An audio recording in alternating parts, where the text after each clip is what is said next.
Are you ever scrolling TikTok, Instagram, Facebook, and you come across a product and the sales pitch is just so good? The ad is so it just makes you want that product because you know you need it.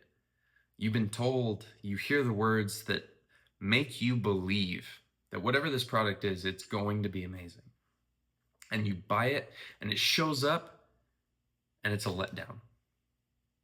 You spend too much money on something that you knew you didn't need. And you also knew there was probably a better deal out there, but the ad was just what you wanted to hear. And you purchased it. You trusted the words you were hearing. And that's about as far as you did your due diligence. Do you ever do that? My dad just recently did that with a fan that claimed that it was silent, that it moved a tremendous amount of air. This was for our shop that we have. And he believed the salesperson that was on the ad describing how quiet it was, all these fake reviews saying how silent it was, how much air it moved, how quickly it cooled the garage. And it was all bogus. I think a lot of times the problems we have with weeding out what is true and what is not in people and interpersonal relationships comes down to the mistake of trusting people at their word and not looking at their action for justification to trust their word. I try my hardest to make my word my law. I try to make it actually mean something. If I say something that I'm going to do or that I actually think, it's what I think. It's what I mean. It's what I'm going to do. If I promise you I'm going to be there at 7, I'm going to be there at 6:55 waiting for it to turn 7. If I tell you I'm going to show up to help you with something that I promised I would help you with, I'm there. A lot of people are not held accountable for not being reliable. They are unreliable, but they talk a big game and they say all the words that you want to hear, just like the ad. And when you hear it, it makes you feel good. It makes you feel good about that person. That person's trustworthy. That person always has my back. But then you turn around and you look at the actions that person has taken in your life towards you, and they've never been there. And they never followed through with what they were going to what they said they were going to do. They show up late. They forget to call. They don't check in on you. That's not a friend. That's not a good person. Yes, we all have a lot going on in our lives, and at some points in time, we will have more than other points. That's true. I understand there's nuance to this. However, if you look over the lifetime of your friendship or your relationship, whatever capacity that might be in, coworkers, colleagues, students together, if you look at the relationship you have with them and you see a consistent pattern over a decent amount of time, that's who that person is. They're not trustworthy. They will not follow through with what they say. You cannot trust their words just because they say the words you want to hear. That does not make them a good person because the intent was good. You've got to judge people on their actions. A lot of times, I find myself also turning that mirror inward. That lens, I point it towards myself and realize that sometimes I judge myself for my intention, not just my action. Or I judge myself for a thought of why I did something and not the outcome of what I did. And this is kind of a delicate line that we walk. Because if you have a bad thought but you didn't act on it, that doesn't make you a bad person. Your brain gets weird thoughts from time to time.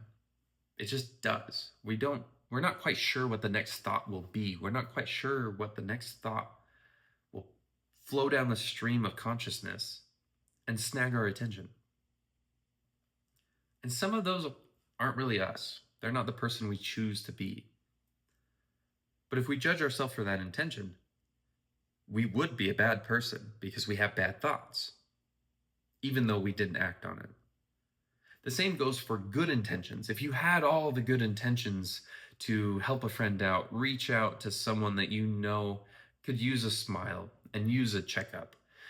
If you wanted to give a gift for your significant other, but you didn't, you don't get credit for the good thought because you didn't act on it. A good wish is not worth a good action. 1,000 good wishes is not worth one good action. You have to take the action. The action is so much harder to actually do, and it's something that is real. Did you show up when I needed you? Was I there when I said I would be? Can you count on me when you need me, or am I nowhere to be found? That is something that's what your word is. If your word is hollow, it means it's not backed by the actions that you take. If you say you'll be there at 7 and at 8:15 you're just rolling up to the driveway, I can't rely on you to have my back when I need you. Because if I could trust your word, you would communicate with me that, hey, I'm going to be late. I can't make it until 8:15. I'll try my best to get there earlier, but realistically, this is where I'm at. You don't have to be perfectly on time. You don't have to perfectly do anything. You should communicate the best of your ability. Letting me know an hour and a half later that you're going to be late after it's already you an hour and a half late is not being a good person. It's not being a good communicator. Your word means nothing. And you don't want your word to be nothing because no one will trust you. And all your relationships will be so shallow because you'll never get any deeper with people because they know you're not to be trusted. You know that your words are just lies. They're good wishes with no action to back them. Don't let that be you. And if you have people around you that are doing that, and you've tried to communicate that I just want the truth from you. I don't care if it's going to be disappointing to me. I need the truth. I want to be able to trust what you say is real. If you've had those conversations and they still won't change, I would advise you to look at that relationship and maybe reevaluate how much time you actually want to give that sort of relationship. Because though their intentions may be good, 1,000 good wishes is not worth one good action. They will not be there when a family member dies. They will not be there for your wedding. They will not make the effort to be there for those important moments.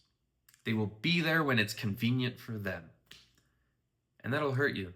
It'll leave you sad and broken and wishing they were better than they are. But they're the only ones that get to choose that. So make sure you're not that type of person. If you say something and you can fulfill it, do it. Be trusted. And it also gives you a sense of trust with yourself. Because if I say I'm going to start going to the gym, I start going to the gym. If I'm going to do cold plunges to get mentally tougher, I'm doing the cold plunge. I keep promises to myself. Much better now. And it starts there. If you can't trust yourself to do something, is anyone else going to be able to trust you to do what you say? Because you don't even follow through for you. And you're worth following through for. Just a late night rambling that I have. But I think there's a deep wisdom in 1,000 good wishes is not worth one good action. Your wishes mean nothing if you don't back it up with actual effort.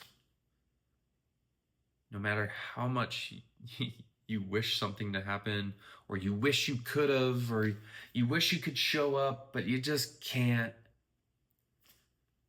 People will remember that. They'll remember you showing up or you not. They'll remember that empty seat where you're supposed to be, where you said you'd be, but you're not. Don't be that person. It's hard to be around that person. And look at your circle and make sure that the people around you can be trusted at their word because it's backed by their actions. And do the same for yourself. I love you guys, and I'll see you later.